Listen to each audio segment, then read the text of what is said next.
Olha, Fabiola, eu tenho aqui um outro lado da moeda.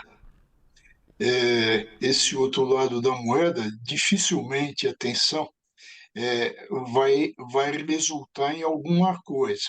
Mas nós não podemos só nos fixar à lei das eleições. A lei das eleições que é de 77, e, portanto, o Lula conhece de cor e salteado e, evidentemente, sabia o que estava fazendo. Estava pedindo votos para quem ainda não é candidato, é pré-candidato, e a lei proíbe. Não se trata de liberdade de expressão, porque a liberdade de expressão tem limites, como também não é, como se diz aí pelas redes, um elogio ao moço. Não, era pedido claro. Tanto é que o Lula falou: eu vou fazer um apelo, e aí pediu o voto. Mas, como eu estava dizendo, existe, além da legislação, da lei das eleições, assim ela é chamada de 77, existe uma outra legislação que se aplica ao caso, e que se chama Lei da Inelegibilidade, e que fala porque a sua base é a igualdade entre os concorrentes, e no caso não se pode, usando o jargão esportivo, queimar a saída, o corredor sair antes do tiro, porque quebra o princípio da igualdade, como também quebra aquele que antecipa, agora no campo eleitoral, antecipa o quê? Uma campanha, como fez o Lula.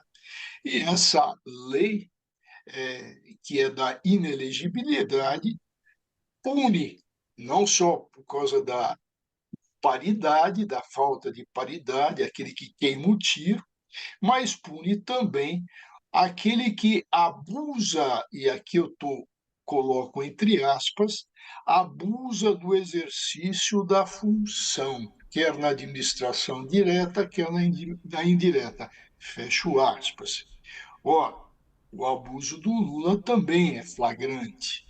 Então, e o que se pode acionar, e certamente os bolsonaristas vão acionar, é a chamada ação de investigação judicial eleitoral, que se dá da seguinte forma: se faz uma representação, isto passa pelo crivo do Ministério Público e vai ao corregedor eleitoral, que começa a ação judicial eleitoral, que começa a apurar, a investigar. Depois dá um parecer. Isso ocorreu no caso do Dallagnol ultimamente. Obrigado, professor. Vamos voltar aí no assunto que caiu justamente quando o senhor estava trazendo aí a questão do Lula. Queria, bem objetivo, para a gente entender quais são os crimes e de que maneira, né, Lula e Boulos podem ser punidos por conta do ato do dia primeiro. Eu estava falando de duas legislações, uma sobre a lei das eleições e a outra sobre a inelegibilidade.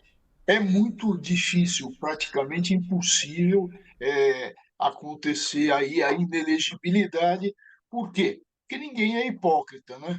Desde que o Lula fez o acordo com o Boulos e o Lula era candidato à presidência da República, se sabia que o Boulos ia ser candidato e estava nesse acordo à Prefeitura de São Paulo. Todo mundo sabe, e a lei até permite que ele faça planos, que ele exponha isso em aulas, em reuniões. Então, todo mundo sabe. Todo mundo sabe também, e volto aqui, estou falando de hipocrisia, que o prefeito descura das vias públicas, deixa tudo esburacado e, de repente, na véspera de eleição, o que ele faz? Começa aí a tapar buracos, a recapear asfaltos. Isso o que é? Na realidade, ele está disfarçando uma propaganda. Então, tem toda essa hipocrisia, e, evidentemente, a justiça eleitoral deve saber disso, sabe disso e não vai, colocar ninguém em inelegibilidade pelo fato que ocorreu no 1º de maio. Agora, a regra a regra é de uma ética, além de regra legal, é ética. Por quê? Porque não pode queimar na saída. Eh, se ainda são pré-candidatos, quer dizer, são pretendentes.